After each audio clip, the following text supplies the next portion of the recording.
और ये किसी बच्चों का एडमिट कार्ड ही मेरे पास पीछे दिख रहा है। ये सेंटर है, सारी चीजें, बाकी आपका डिटेल्स सब कुछ दिख रहा होगा। E call letter, photograph and original photo ID, yes, जो आपको एग्जाम सेंटर पे पहले ही जाना है। जो सीबीटी विल बी 90 मिनट। देखो, फर्स्ट शिफ्ट का रिपोर्टिंग टाइम है 7:30, सेकंड शिफ्ट का जो रिपोर्टिंग टाइम है 11:15, थर्ड शिफ्ट का जो रिपोर्टिंग टाइम है 3 बजे।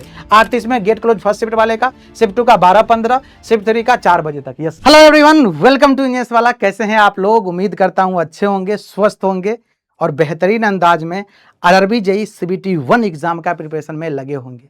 फाइनली वो घड़ी आ गई है, आप सबको पता है आरआरबी जेईई सीबीटी 1 एग्जाम का एडमिट कार्ड आपको मिल चुका है।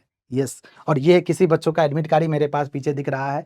अब जैसे ही एडमिट कार्ड, हॉल टिकट आपके सामने है, तो आपके मन में कुछ और भी सिचुएशन गंभीर हो जाती है। आप थोड़ा पैनिक कर रहे होंगे इस टाइम पे, मैं समझ सकता हूँ आपके फीलिंग्स को। यस, बट आप जितना इस टाइम में अपने आप को कूल, काम, कंपोज रखेंगे, उतना ही ज़्यादा आप एग्जाम में अच्छा करके आओगे बेटा। ओके, अब देखो, ये एडमिट कार्ड जैसे ही मिला, यहाँ पे आपको सेंटर दिख रहा होगा। ये सेंटर है, सारी चीज़ें, बाकी आपका डिटेल्स सब कुछ दिख रहा होगा। और यहाँ पे दिख रहा है मेन चीज़। यस, जैसे इस बच्चे का एग्जाम है 19 फरवरी को, थर्ड शिफ्ट में है। यहाँ पे रिपोर्टिंग टाइम दिख रहा है, यहाँ पे लैंग्वेज दिख रहा है, तो इस बात का ध्यान रखिएगा। बाकी यही सब बातें नीचे भी लिखा गया है, लेकिन हम मेन इंपॉर्टेंट बातें, ये सब चीज़ें तो सब कुछ सही है सर, सारा चीज़ें पता है आपको, और नहीं तो पढ़ोगे तो आपको आइडिया लग जाएगा। अब मेन जो है ना, ये है इंपॉर्टेंट इंस्ट्रक्शन जो कि आपको नीचे दिया गया है। यस, अब इस इंपॉर्टेंट इंस्ट्रक्शन में कुछ बातें ऐसे हैं जो आपको पता होना ही चाहिए। सारी चीजें नहीं, लेकिन कुछ बातें ऐसा है जो आपको पता होना चाहिए, जिससे कि आप एग्जाम में पैनिक ना करो, आपसे गलती ना हो जाए। और यहाँ पे एक छोटी छोटी गलती आपको बहुत बड़ा माइंडसेट बिगाड़ने में हेल्प करेगा। इसीलिए मैं सोच रहा हूँ ये वीडियो बनाने का मेन पर्पस यही है, जो ये सारी चीज़ों को पहले अवेयर कर दिया जाए, आपको बता दिया जाए, जिससे कि आप एक सिंगल छोटी सी भी मिस्टेक ना हो, जिससे कि एग्जाम सेंटर में जाके आप एग्जाम पे फोकस कर पाओ, आपका माइंडसेट पॉजिटिव रहे। कुछ बच्चे बोलेंगे इस वीडियो के नीचे, सर ऐसा, ये तो पता ही था, बट आप लोग जो एग्जाम देने जा रहे हो, किस शिफ्ट में आपका एग्जाम है, किस डेट को एग्जाम है, इस वीडियो के नीचे कमेंट बॉक्स में जरूर बताइएगा। अब आइए यहाँ पे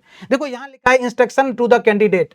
कैंडिडेट के सबसे पहले जो लिखा गया है, जो आपके पास candidate will be allowed to appear in the examination only on producing e call letter. ये जो ई कॉल लेटर, जिसको एडमिट कार्ड बोलते हो, e call letter, photograph and original photo ID. Yes, original photo ID, photo copy नहीं, original लेके जाना है। जो भी आईडी लेके जाना है ओरिजिनल होना चाहिए, फोटो भी होना चाहिए आपके पास।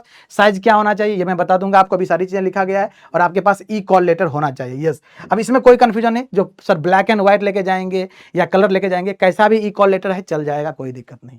लिखा है candidate should report the exam centre well in advance of the reporting time. मतलब ये बात लिखा गया है, जो आपको एग्जाम सेंटर पे पहले ही जाना है।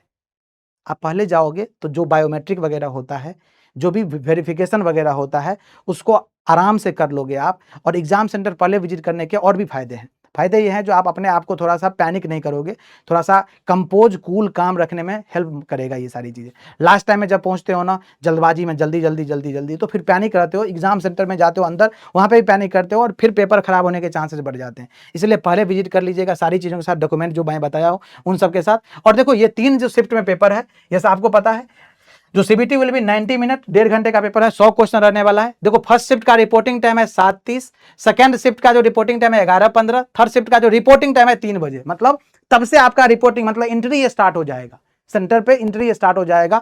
और गेट क्लोजिंग टाइम है 8:30, मतलब देखो 1 घंटे का टाइम मिला है पूरा पूरी। 8:30 में गेट क्लोज फर्स्ट शिफ्ट वाले का, शिफ्ट 2 का 12:15, शिफ्ट 3 का 4 बजे तक। यस, ये गेट क्लोज, उसके बाद नहीं होगा गेट क्लोज। चाहे हंस लो, रो लो, गालो, कुछ भी कर लो, सर पकड़ लो, कुछ नहीं करने वाला है, क्योंकि सब जगह कैमरा लगा होता है, स्ट्रिक्टेड होता है, बिल्कुल कुछ नहीं होने वाला है। इसलिए प्लीज इस बात का ध्यान रखेंगे, अपने शिफ्ट से पहले ही पहुंच जाइएगा। कम से कम 1 घंटा का विंडो लेके चलो, जो हम एंट्री पहले ही कर लेंगे, उस हिसाब से चलना है आपको। ओके, बाकी सेंटर पे अगर 2-3 घंटा पहले ही पहुंच रहे हैं तो वेल एंड गुड है, बहुत अच्छा है। यस, ये आपका दिखा रहा है जो आप कितना पंचुअल हो अपनी चीजों को लेकर के। एग्जाम स्टार्ट हो जाएगा, पहला शिफ्ट में 9 बजे, दूसरा शिफ्ट में 12:45 में, तीसरा शिफ्ट में 4:30 पे एग्जाम होगा। 90 मिनट का पेपर हुआ है, और ये आपके लाइफ का 90 मिनट जो सब कुछ बदल सकता है, इस बात का ध्यान रखिएगा। तो इसको कायदे से, बहुत बारीकी से, अच्छे से इस्तेमाल करना है। फिर देखो नीचे क्या लिखा हुआ है, जो मेन बात है वो मैं बता दे रहा हूं आपको।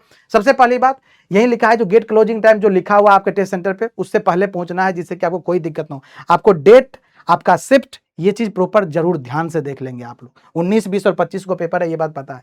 और क्या लिखा है यहाँ पे देखो, this e call letter valid only for the test date, shift and time as specified change of date shift centre of examination not permitted under any circumstances, change नहीं हो सकता, ये पता है आपको, जो मिल चुका है वो मिल चुका है, इसके बाद कुछ नहीं चेंज कर सकते हो आपको। ओके, फिर लिखा है the e call letter submitted for verification of the time of test, test के टाइम पे आपको ये वेरिफिकेशन में काम आएगा।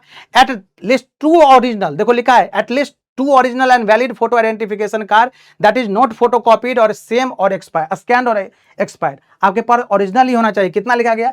At least 2 original and valid photo identification card, जिसपे आपका फोटो हो, यस, ऐसा 2 ओरिजिनल आईडी आपके पास होना चाहिए। जैसे कौन कौन सा चलेगा ये बोल रहा है, वोटर आईडी होना चाहिए, आधार कार्ड होना चाहिए, पैन कार्ड होना चाहिए, ई पेन कार्ड कलर होना चाहिए, प्रिंट आउट चलेगा, ड्राइविंग लाइसेंस चलेगा, पासपोर्ट चलेगा, आपका identity card issued by the employer in the case of candidate is a government employ है तो चलेगा ये। तो ये सारे जो आईडी है मोस्ट प्रोबेबली सबके पास आधार कार्ड होता है, और आप अपना आधार कार्ड दिए भी होगे तो आधार कार्ड लेके जाइएगा। मान लो नहीं है आधार कार्ड तो पैन कार्ड होगा ना, पैन कार्ड ले लेना आप। तो इसी में सारी चीजें निपट जाएगी। बाकी अगर ये दोनों में से कोई नहीं है तो और भी जो ऑप्शन दिया है उसमें से चीजें चूज कर लीजिएगा, लेकिन आपके पास ओरिजिनल होना चाहिए। देखो आगे लिखा गया in this 2 original and valid photo identification card 1 photos ID must be the same as mention in the application, जो एप्लीकेशन में फिल करा है वो तो लेके ही जाना है। जैसे आधार कार्ड फिल करा है आधार कार्ड लेके जाना है, पैन कार्ड का डिटेल्स फिल कर रखा है पैन कार्ड लेके जाना है, इस बात का कृपया ध्यान रखेंगे। Failing which you will not be permitted in the exam, अगर ऐसा नहीं है तो आपको एग्जाम देने से मना भी किया जा सकता है, इस बात को ध्यान रखेंगे। Photo copy of the ID proof will not be allowed, photo copy allowed नहीं है, पहले ही बता दिया हूं। फिर नीचे क्या लिखा है, candidate must also bring 1 colour passport size photograph, एक पासपोर्ट साइज फोटो होना चाहिए। जो आपका एडमिट कार्ड पे दिख रहा है ना फोटो, कोशिश कीजिएगा उसी फोटो को लेके जाएं, कोई दिक्कत नहीं है। और कोशिश क्या, हम तो बोलेंगे 100% वही लेके जाओ। बाय द वे किसी केसेस में मान लो अरेंज नहीं करवा पाए तो आप सिमिलर फोटो लेके जाना, इस बात का ध्यान रखें। और फोटो का देखो लिखा साइज भी लिखा गया यहाँ पे, passport size photograph of size 3.5 into 4.5 standard जो साइज होता है वही है, सेम एज एप्लीकेशन, देखो लिखा है सेम एज एप्लीकेशन फोटो। आप जहाँ पे एडमिट कार्ड निकालो ना, अगर फोटो नहीं है तो वहीं पे बोलना उस फोटो को निकाल दो हमको क्रॉप करके, तो निकाल देगा वो साइबर कैफे वाले, आपको वही फोटो निकाल के दे देंगे। With colour front view of the candidate without cap and sunglass, ये तो बात पता ही है, वही फोटो इसमें लगाया होगा आपने। तो ये बातें, फिर आपको ये लिखा गया है candidates including those who have verified their Aadhaar during the application submission stage are requested to ensure that their Aadhaar remains is unlocked. Yes, this is very important, Aadhaar lock नहीं होना चाहिए, आधार अनलॉक होना चाहिए। और आधार अनलॉक कैसे होगा, आप हमें टेलीग्राम पे मैसेज करना, Krishna sir PW Telegram channel. अगर किसी बच्चों को ये प्रॉब्लम है तो मैंने उस पर भी वीडियो बनाया है, आधार को कैसे अनलॉक किया जाता है, स्टेप बाय स्टेप, ऑलरेडी इसी चैनल में वीडियो है, उसको जाकर देख लो। आधार को अनलॉक करके जरूर करना, जिससे वेरिफिकेशन टाइम में कोई प्रॉब्लम नहीं आनी चाहिए।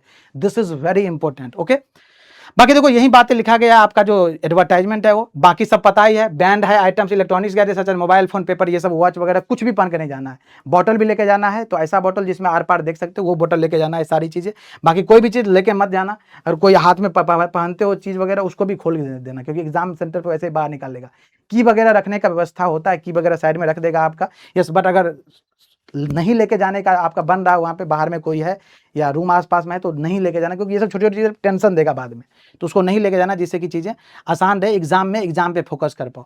फिर देखो क्या लिखा है, the candidates can view in the question paper in the language opted for at the time of filling the application and in English language. आपने एक भाषा ऑप्ट किया होगा, जैसे मैं बात करूँ इस बच्चे का एडमिट कार्ड, देखो इस बच्चे ने एडमिट कार्ड पे देखो ऑप्ट भाषा आपके भी इस पे लिखा होगा, देखो जैसे लिखा है ना, परीक्षा का माध्यम लिखा है, एग्जाम लैंग्वेज इंग्लिश लिखा है, तो इंग्लिश है तो इंग्लिश में रहेगा और इंग्लिश में रहेगा। अगर आपने हिंदी लिखा होता तो हिंदी इंग्लिश में होता, इंग्लिश तो सब में रहेगा, बाकी जो ऑप्ट किया जो भाषा उसके साथ साथ इंग्लिश सब में रहेगा।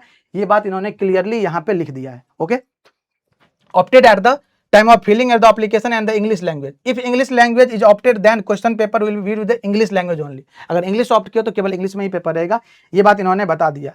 बाकी वही लिखा है, चोरी नहीं करना है आपको, इधर उधर नहीं देखना है। Candidate should write his her name and roll number on the rough sheet provided rough work, और rough sheet will have be return after the test. जब आप वहाँ जाओगे तो आपको रफ वर्क के लिए सीट प्रोवाइड करवाया जाएगा, तो उस पर आप अपना रोल नंबर लिखा है, रोल नंबर लिख लेना है और साथ में नेम लिख देना है, और उसको फिर जो आपके इन्विजिलेटर होगा उसको सबमिट कर देना है। नीचे देखो एक बहुत इंपॉर्टेंट पॉइंट लिखा है, हाईलाइट करके लिखा हुआ है, during the exam that is at the mid of the exam additional biometric photograph capture and attendance including physical RTI LTI and signature in running hand writing. Running hand writing में आपको signature करना of the candidate will be taken and no extra time will be given for the same as it is in integral part of the exam process. Yes, ये चीज़ आपको उसी time में 90 minute में ही include करना है, तो बिल्कुल पैनिक मत कीजिएगा, आराम से कर लीजिएगा, बहुत टाइम नहीं लगता है, 10 10 सेकंड लगेगा कभी सिग्नेचर करने में, ये सब करने में, मान लो 1 मिनट लगेगा, मान लेते हैं 1 मिनट लगेगा, बहुत स्लो प्रोसेस है, सारी चीज़ें देखने में, समझने में, बहुत सारी चीज़ गाइड कर देगा इन्विजिलेटर, तो 1 मिनट लगता है, तो 89 मिनट समझ लो पेपर का टाइम है।